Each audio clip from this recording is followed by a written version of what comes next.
the Poetry Center, bringing poetry to Paterson since 1980 at Passaic County Community College.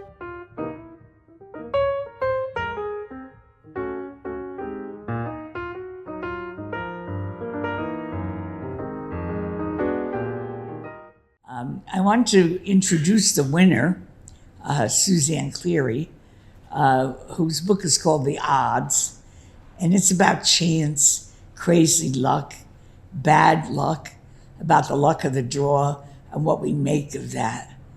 Through arresting imagery and surprising turns, these narrative and contemplative poems examine the work of holding a job, of making art, of making sense of our historical moment.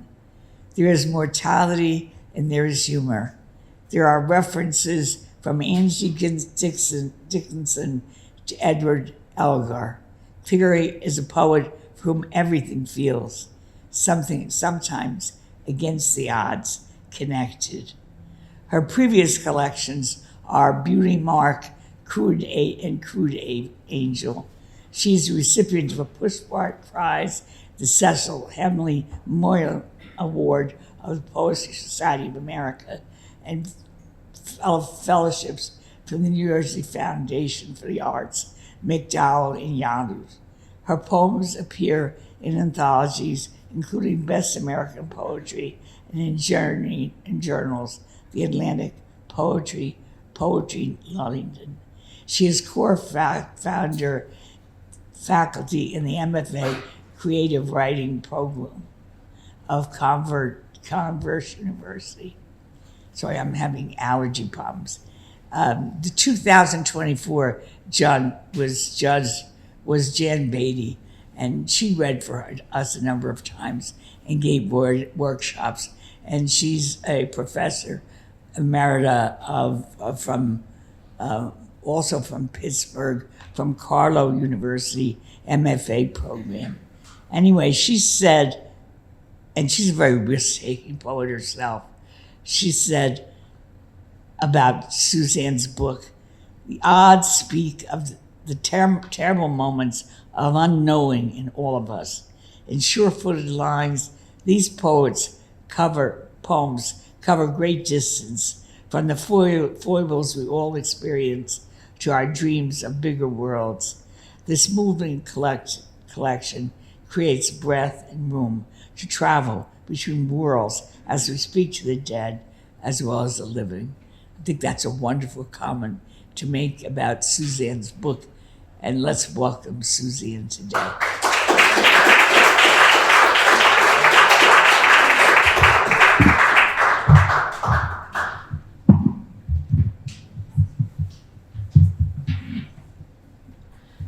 At the feet of Michelangelo's David. They are not the first couple to stand at the feet of David and kiss as if they are saying goodbye at a train station, with one suitcase set between them and the conductor leaning out his window, bringing the whistle to his mouth, but not yet blowing it, pressing the cool metal to his lower lip as he watches travelers rush past the couple as water rushes around a stone in a river. Oh, like attention itself, a tumbling, ungovernable thing for all but the geniuses among us, who somehow can concentrate on something the tour guide is saying about Michelangelo's study of cadavers. She wants us to look at David's right hand, which hangs by his side, slightly oversized, its bulging veins proving that this is the hand of a living man, pulsing with blood. It is warm and pliant as the hands of this couple who stand at the feet of the masterpiece, who are not the first couple to kiss here, but are the last for today, for the Academia closes in 10 minutes. People press past to buy postcards, posters, tote bags, to reclaim their umbrellas, for today in Florence it is pouring wide angel wings of rain, which drips onto the tile floor from the hair of the couple, from the hems of their coats. They have come here to get out of the rain. They kiss at the feet of David because he stands in the gallery off the lobby. And why should they wait? What better way to make use of their time, so close to marble made flesh, to the vast head tilted downward, watching. Well, that poem is set in that poem is set in Florence, Italy. But Florence, Italy has nothing on Paterson, New Jersey. Not today. I am just thrilled and honored to be reading here today, and I thank Maria Gillan for her introduction and all she has done for everyone in the poetry community over the years. I also thank everyone who is connected to the Laura Boss Poetry Foundation for the good work that they do, keeping Laura's yay poetry spirit going so strong as we move into the future. I also thank Jan Beatty, who judged this competition and chose my manuscript, The Odds. And I thank the other finalists who are wonderful poets for traveling to be here today. One of you traveling really far. I thank each of you for being here with us all today. Most of the poems that I'm going to read are from my book, The Odds, and this next poem is the very first poem in the book. And how do I sound? Am I okay? Perfect. Okay, great. Okay, this poem is called Emergency Room.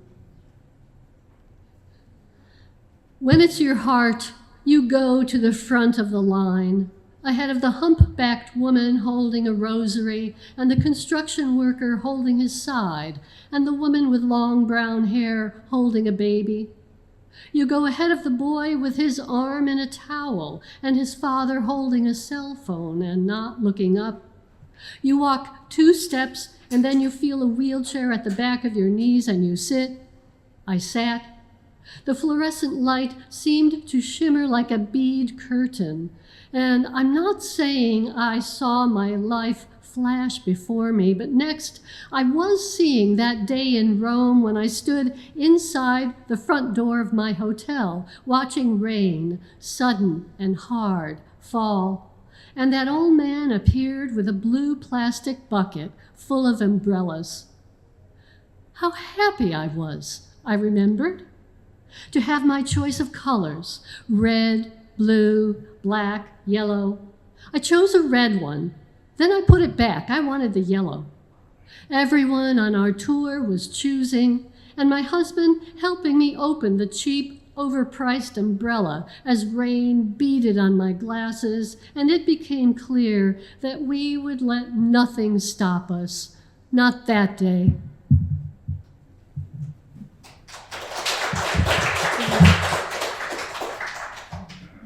Thank you. Please feel comfortable not clapping after every poem, unless you need to, but I don't know that you need to. This next poem, as with many of my poems, was written after I heard something. I often hear something or see something, and I decide, oh, maybe that's a poem. And this is a poem about an expression, a word I always heard in my childhood. And my childhood was in Binghamton, New York, upstate New York. Cahoots. I figured it was somewhere up near Albany, maybe a suburb where the governor lived, but what did I know? I was a kid, I didn't drive, and how far can you pedal on a banana-style seat with playing cards clothespin to the back wheel? Every week, someone else was in cahoots, had traveled to that famous town. I wondered, what was the draw of cahoots for the mechanics who charged my father twice, for the windshield wipers on our lime-kissed green station wagon? What was the draw for the freckled twins who smashed our pumpkin? For the blue-haired sisters who cheated at church bingo? This much I knew. In cahoots, people played bingo, although I could not say if there were churches up there. And I knew this: no one was ever alone. There were always at least two in cahoots. No one who had seen it ever spoke of it. The stories of cahoots left for others to tell, my grandfather especially, who knew of more people in cahoots than did anyone for miles. He named names, he named neighborhoods where, for example, no one would speak Slovak to him, where Slovaks would not speak their own language. They're all in cahoots, he would tell me, in a tone that suggested overcrowding, a place I would not want to live or even to visit. Better to stay in my hometown with my mother and father in our modest but pleasant split level. Never fond of travel, each July we inexplicably packed the wagon for our week at the Jersey Shore. One year, a horseshoe crab like a crusty hubcap laced with green slime washed onto the sand. My father and two boys slipped driftwood under the crab, nudged it onto the lip of rising tide, which lifted it, carried it beyond sight. Already I knew that somehow the waves and the moon were in cahoots. I knew that each day was shorter than the day before. If that summer I suspected that cahoots was not a place, I was wrong. Too young to know that we all end up in cahoots, whether a penthouse downtown or a ranch in Cahoots County. I was still so young that I'd have sworn, cross my heart, I would never be in cahoots. Not ever. Not me.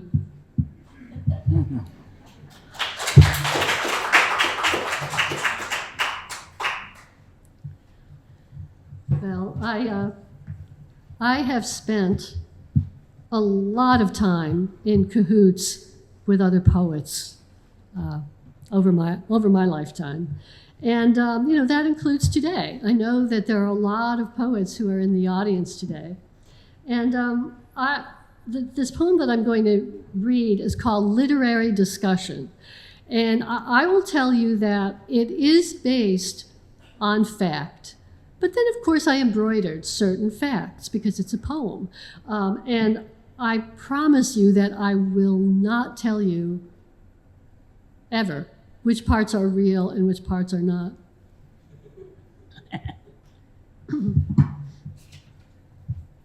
Literary discussion. We are standing in the conference room discussing Emily Dickinson's Scientific Eye when at some point I say Angie, as in Angie Dickinson, and I stop dead, blanch, fake cough, start to back away when I notice no one seems to have heard me say Angie. They probably are too young to remember her. She, of the lacquered white blonde page boy that never moved from the early 60s until maybe today, for I think she is still alive.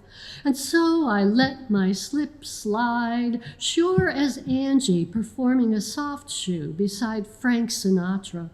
Both of them wearing tuxedos, but Angie wearing only the top half. Her long legs bare, except for glossy nylon stockings. Angie of the turquoise eyeshadow. Her eyes, whatever she trained them on, full of adoration, as a poet's eyes must be, I believe. I could probably relate this to Emily, whose love for the world was thwarted by the world, yet never dimmed. Witness the scrapbooks she assembled of wildflowers and grasses accompanied by Latin names in her tiny script. As the discussion continues, I cannot help but hear Angie's soft purr of a voice and my father's newspaper crinkling in his lap when he heard Angie and looked up at the TV, at the only woman he'd ever found beautiful except for my mother. The show was Policewoman, which aired from 1974 to 1978, approximately the worst years of my life. Angie was Pepper Anderson, an undercover cop in LA. With a bit of sleuthing, I discover that as of 2023, Policewoman is the oldest live-action television series with all of its main actors still living, including nonagenarian Dickinson and Earl Holliman. Wasn't Holliman involved in Watergate? No, that was Halderman, and a different world from the one in which we now live. Or maybe it's the same world, but with different actors. My father's been dead nearly 15 years, my mother 2 months later. I read on Wikipedia that by the last season of Policewoman, Dickinson tired of appearing in scenes where the phone rings while I'm taking a bath. Don't we all? I mean, is there any one of us who is not awash with the time in which we live, in which we have lived? Did you know that Emily Dickinson loved to bake? I offer. She was famous for her bread and cakes. What feeds us, I wonder? I mean, why do we stand together and talk poetry as if we understand where it comes from, as if it isn't nearly always a surprise and almost embarrassing how much we love it?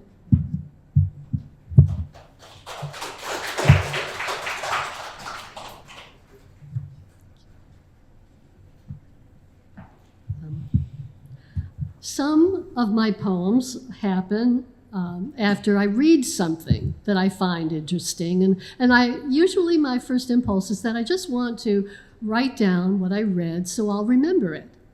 But then sometimes I'll write a little more to complete the picture. And sometimes, if I'm lucky, this can turn into a poem. That's what happened with this next poem, which originated with a footnote in a book about the English artist John Constable. Now, I have no idea why this information was in a footnote, but it was one of my favorite parts of the book, and the poem is called Who Among Us?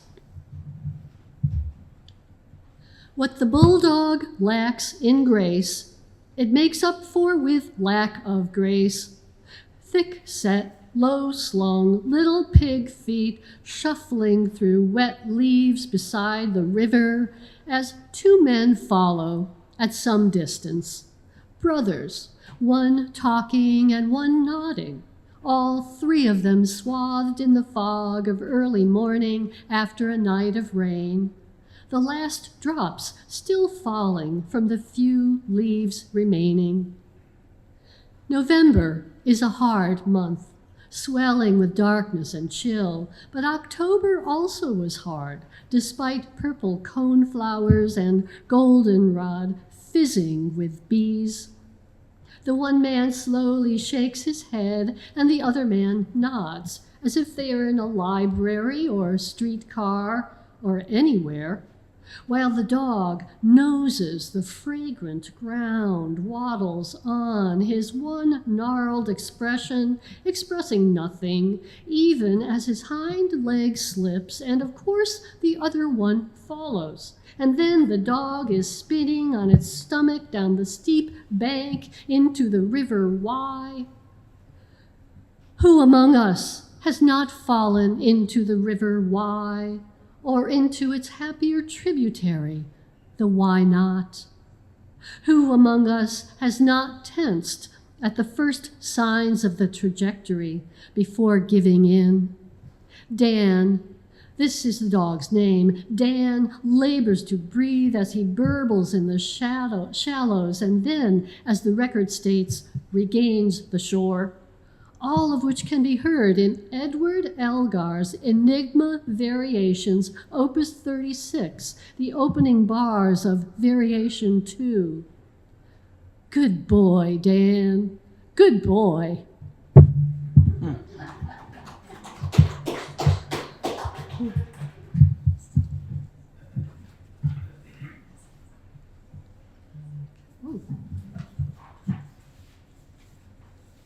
Okay. I almost read to you some notes that were left here on the lectern. Okay, but this is my next poem. I don't know how I would have recovered from that. Okay, or you, perhaps. Okay, I'm now reading a poem that is it's a rather new poem, and I'm reading it because every time I give a reading, I like to read at least one new poem. This poem is about an experience that I think many of us may be having these days. It's called Doom Scrolling at Bedtime. When I think I've read the worst of it, shootings, heat wave, wildfire, the latest diet craze, I see the headline, man stopped at customs with 100 live snakes in his pants. And I understand I have just bought a ticket to Nightmare City. Each time the bedsheet touches my leg, I will shiver as if it's the winter night in my late father-in-law's story. The time Junior Quail parked his car at the top of a hill in a snowstorm and forgot to set the brake. By dawn, the green Ford had shifted and slid, swerved into a snowbank across the state line, so insurance wouldn't pay for the tow. My late father-in-law and Junior rocked and pushed, unable to budge that car until thaw. This was in Chagrin Falls, Ohio, state with the best city names: Crooksville, Defiance, Reminderville. The towns of my upstate New York childhood lead back to the classic: Troy, Syracuse, Ithaca, Rome. Cities I didn't know existed beyond our shoe factories and dairy farms. I knew so little of the world, and now I know little enough that I think I can choose my fears, that I can name each danger. I scroll posts, a repost. Has anyone tried to unplug the world and plug it in again? I wonder, how long will I lie awake wondering if the Snake Man was headed home? And where does he live? Or was he traveling? For adventure? For business? What is more frightening than the mind? When you really think about it, what is more frightening than the mind?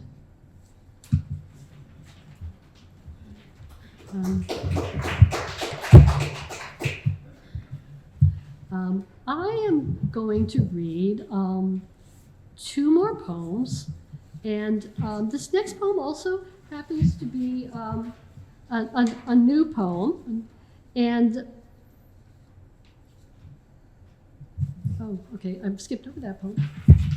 And this poem is also a new poem. I'll be reading this poem and the poem after it, and I don't think this needs an introduction. I hope it doesn't, because I'm not giving it one. It's called If You Cannot Be Kind. I used to wear glasses that turned dark in sunlight and never turned all the way back. So I looked like Roy Orbison, but shorter. And on a day he'd left at home his guitar, which he didn't need to write a new song. In his head, he could see the song, could hear it as if he were touching each string, each downstroke and upstroke, each space between. Roy Orbison, who I would not hear of until years later, and for years after that, I would think he was blind. But the story of Orbison's dark glasses is this. One day, he entered a TV studio and walked straight to the mic. Forgetting he still wore his sunglasses, forgetting everything but song, he began, and no one stopped him. No one stepped forward and held out a hand, saying, "Here, Roy, I'll take those." Not one of the studio crew, in short-sleeve white dress shirts and narrow black ties, did other than cross their arms, lean back on their heels, and listen. Not one, yet thinking of the story he would tell that night over supper, the refrain he might sing for his wife. Not one would think of his own close brush with fame. Oh, it is a rare and unsung talent to recognize greatness in others and then lose oneself in it. As happened that day, Roy Orbison found his trademark accidentally, like the discovery of penicillin and the Post-it note. Roy's pitch-black lenses coincidentally shielding his eyes from the harsh spotlight. The struggle to see in strong light is ancient. Nero stared through a thin pane of smoky quartz to see gladiators bleed under the Roman sun, which was, and by the way is, the same sun from which you shade your eyes with hand or glasses. My early generation photochromic lenses suffered photochromic fatigue, which is the gradual degradation of the ability to both darken and clear. To darken and clear may be what creates a song, a life. I wore them yesterday, it seems, then cast them off for clip-on flip-up sunglasses popular in the 80s that now look ridiculous. Recently, I heard this, and it stopped me. If you cannot be kind to yourself, imagine yourself in a photo from childhood.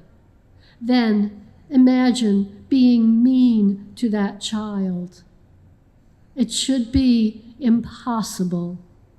It should make your eyes water.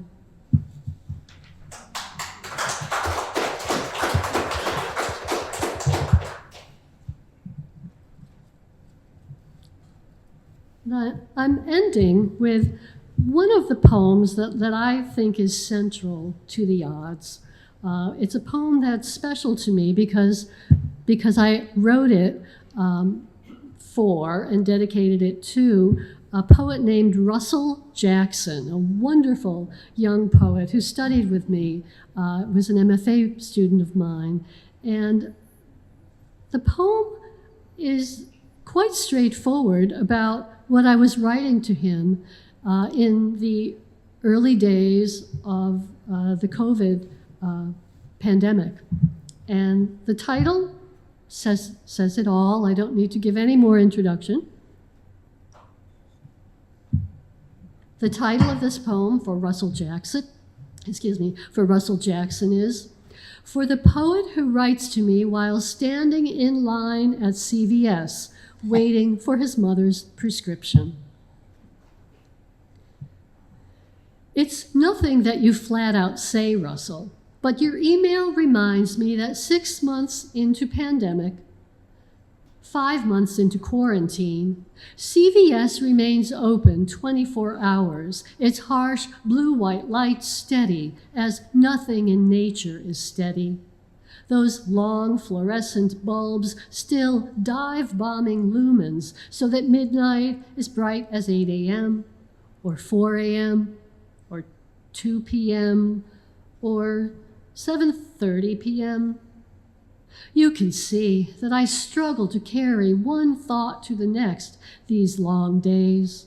I spend hours on the internet becoming expert on the height of actors from Hollywood's golden age, on the 25 cutest photos of 4-year-old Princess Charlotte. I now know that Elizabeth Bishop was a bit taller than I am, a bit heavier. Her clothes would be too big for me, as no doubt her shoes. Russell, what is it that supposedly concentrates the mind wonderfully? Samuel Johnson wrote it in Boswell's biography, which I have never read and never will. I know my limits. Lately, I think that I know little else worth knowing. My only advice for your poems, Russell: wash your hands for as long as it takes to sing Happy Birthday.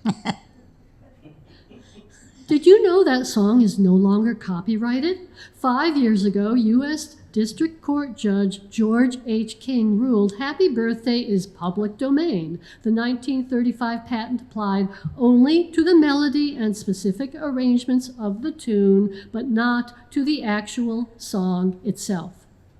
When Judge King writes actual song, he means lyrics, but I hear him saying song is something beyond the reach of law, beyond reach of language. Song is like a kernel of light inside of things, steady. Russell, be like CVS. I don't know what this means, be like CVS. Russell, dare to say what doesn't make sense, then wait patiently to see the sense inside of it. Be like CVS. Be like the bewildering variety of toothpastes, decongestants, hair conditioners. Be like orange Velcro knee braces, like spools of pastel ribbon that hums, pulled across a scissor. Be like the aisle of bare shelves where the cleaning products stood, where the white metal shelves now display only how each shelf, with a simple, ingenious hook, fits into the frame. I'm telling you nothing that you don't already know, Russell. Be like whatever accepts the horrid light and shines in it. Be like the 8-ounce can of lightly salted cashews for which you are newly willing to pay $12.99 as you stand in line waiting for the blue-gloved hands to hold out to you the small white bag, which is not for you, except in that you are the one who will carry it where it must go. Mm-hmm.